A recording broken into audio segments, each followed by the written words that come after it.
Alright, here in this video we are going to discuss about the chelated fertilizers, that how can we use the chelated fertilizers by foliar applications or by soil applications. So understanding and applying chelated fertilizers effectively based on soil pH. Plant nutrients are one of the environmental factors essential for crop growth and development. Nutrient management is crucial for optimal productivity in commercial crop production. Those nutrients in concentration of 100 parts per million in plant tissue are described as micronutrients, which include iron, zinc, manganese, copper, boron, chlorine, molybdenum, and nickel.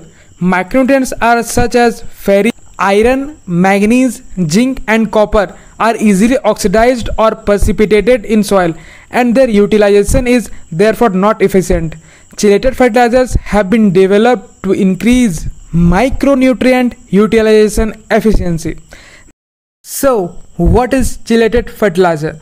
The word chelate is derived from the Greek word chele, which refers to a lobster's claw. Hence, chelate refers to the pincer-like way in which a metal nutrient ion is enriched by a large organic molecule, the claw, usually called a ligand or chelator. Ligands can be both. Maybe it's a natural or it's a chemical synthetic ligand. When combined with the micronutrient, can form a chelated fertilizer. Chelated micronutrients are protected from oxidation, precipitation, and immobilization in certain conditions because the organic molecule, the ligand, can combine and form a ring encircling the micronutrient. The pincer-like way the micronutrient is bonded to the ligand changes the micronutrient surface property and favors the uptake efficiency of foliar applied micronutrients. Now we will trying to understand that why is chelated fertilizer needed. Because soil is heterogeneous and complex, traditional micronutrients are readily oxidized or precipitated. Chelation keeps a micronutrient from undesirable reactions in solution and soil. The chelated fertilizer improves the bioavailability of micronutrients such as iron, copper, manganese, and zinc, and in turn contributes to the productivity and profitability of commercial crop production. Chelated fertilizers have a greater potential to increase commercial yield than regular micronutrient if the crop is grown in low micronutrient stress or soils with a pH greater than 6.5. To grow a good crop nutrient requirements, including micronutrients, must be satisfied first from the soil.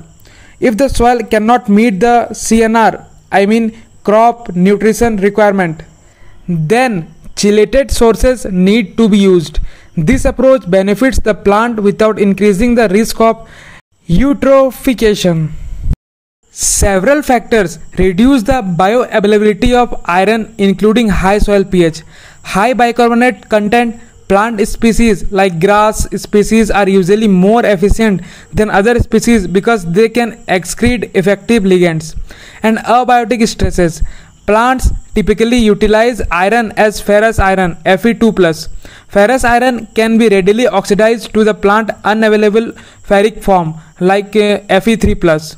When soil pH is greater than 7.4, chelated iron can prevent this conversion from Fe2+ to Fe3+. Applying nutrients such as iron, manganese, zinc, and copper directly to the soil is inefficient because in soil solution they are present as positively charged metal ions and will readily react with oxygen and or negatively charged hydroxide ion OH negative. If they react with oxygen or hydroxide ions, they form new compounds that are not bioavailable to plants. Both oxygen and hydroxide ions are abundant in soil and soilless growth media like coco-peat. The ligand can protect the micronutrient from oxidation or precipitation.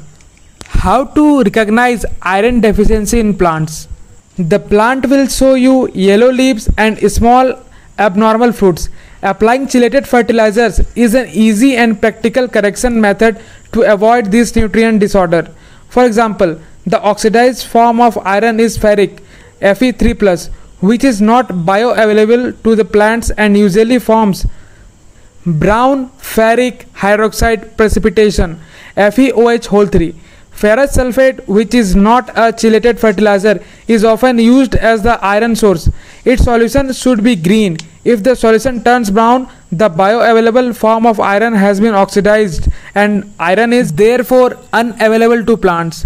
In the soil, plant roots can release exudates that contain natural chelates. The non-protein amino acid muginic acid is one such natural chelate called phytosidrophore. This is iron carrier. Produced by gramineous plants grown in low iron stress conditions. The exuded chelate works as a vehicle helping plants absorb nutrients in the root solution soil. A plant excreted chelate forms a metal complex, that is a coordination compound, with a micronutrient ion in soil solutions and approaches a root hair. In turn, the chelated micronutrient near the root hair releases the nutrient to the root hair. The chelate is then free and becomes ready to complex with another micronutrient ion in the adjacent soil solution, restarting the cycle. Chemical reactions between micronutrient chelates and soil can be avoided by using a foliar application. Chelated nutrients also facilitate nutrient uptake efficiency for foliar application. Because crop leaves are naturally coated with wax that repels water and charged ions or charged substances such as ferrous ions, the organic ligand around the chelated micronutrient can penetrate the wax layer, thus increasing the uptake compared to traditional iron fertilization. Chelated iron fertigation is significantly more effective and efficient than non-chelated fertilizer sources. Therefore, chelated fertigation can improve micronutrient use efficiency and make micronutrients fertilization more cost effective. Now, which chelated fertilizer should be used? Each of the ligands can form a chelated fertilizer with one or more micronutrients. The effectiveness and efficiency of a particular chelated fertilizer depends on the pH of the plant growth medium. The ligands EDTA, DTPA and EDDHA are often used in chelated fertilizers. Their effectiveness differs significantly. EDDHA chelated iron is most stable at soil pH greater than 7. Chelated fertilizers stability is desired because it means the chelated micronutrient will remain in a bioavailable form for a much longer time period, thus increasing macronutrient use efficiency in vegetable and food production. The stability of three typical chelated iron fertilizers varies at different pH conditions. The ratio of chelated iron to total chelate and ranges from 0 to 1.0. A value of 1.0 means the chelate is stable.